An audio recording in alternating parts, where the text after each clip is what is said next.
Hello, Aaron Kubitz, personal trainer at ContentRequestsFAEC. We're helping average guys perform better in their lives inside and outside the gym.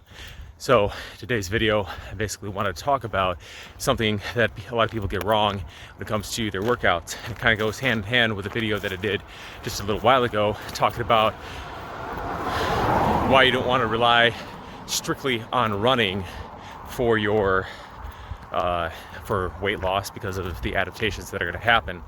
Well, the same thing with the mistake most people make when they start working out and exercising is they use exercise as a means to burn off calories, but without thinking about the long-term ramifications of the adaptations the body's going to make hormonally and metabolically to cope with whatever you're doing.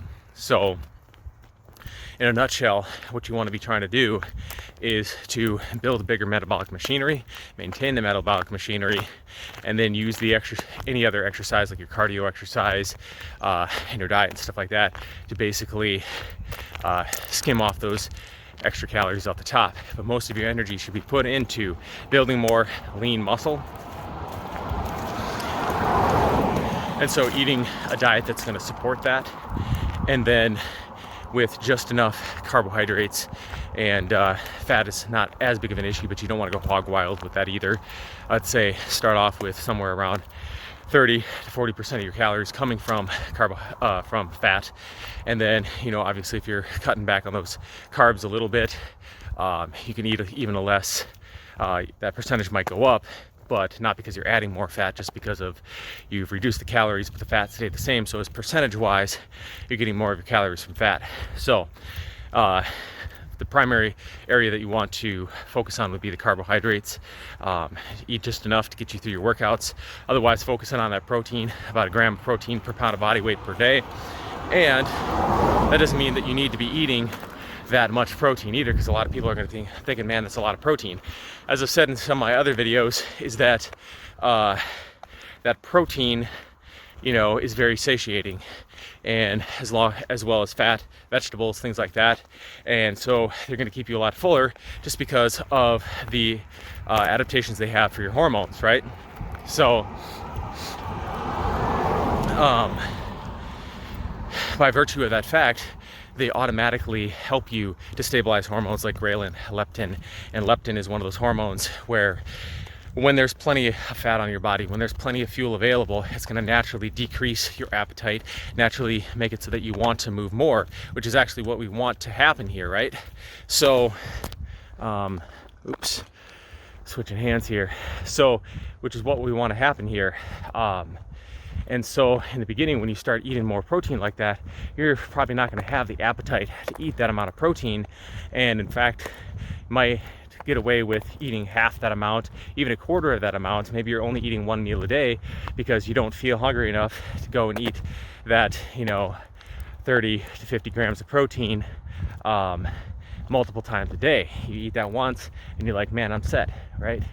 So focusing on that, and then having no more than the equivalent of the protein for your carbohydrates in that meal. So if you're having 30 grams of protein, you're having 30 grams of carbohydrates. If you're having 50 grams of protein, you're having 50 grams of carbohydrates.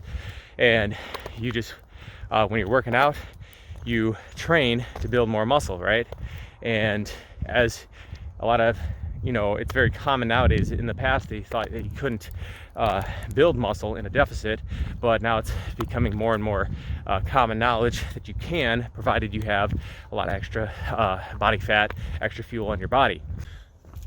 So this actually happened to me previously when I was in a bulking phase, and I was actually able to build muscle even though the job I had didn't allow me to eat the amount of food that I needed, just because I had been in that surplus before. And when I was in the deficit, I focused on making sure that I got my protein requirements met before anything else. And so what that did is allowed me, initially I did start dropping some weight, but most of it was body fat because I was keeping that protein up. So I was maintaining my muscle even though I wasn't getting enough calories.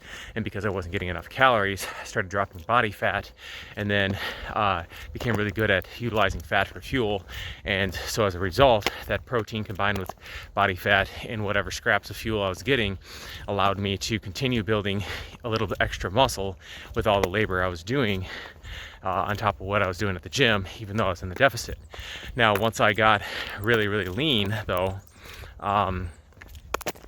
then those gains stopped coming because I didn't have any extra to put in there. So yeah, you can do that, but that's kind of the goal, is to basically provide your body with just enough fuel to get through the workouts, and then when you're doing your cardio stuff or whatever, then you can be kind of in that deficit, because you don't need quite as many carbs, especially the more fit you get, to do it, and you'll just be burning yourself in a lower and lower deficit all the time because you're maintaining that muscle, so therefore your metabolism is staying at a consistent rate, and any cardio that you do on the side is just burning off that extra fuel to help you basically get a little bit leaner. So yes, burning calories can help you reach your weight loss goals, but only if your diet is structured appropriately and your workout is structured appropriately.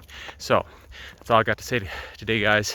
If you like the video, hit that thumbs up button so more people who are interested in this kind of content can see it. And if you'd like to see more content like this, consider subscribing, following, etc. And we'll see you all next time for more health and fitness related information. Bye.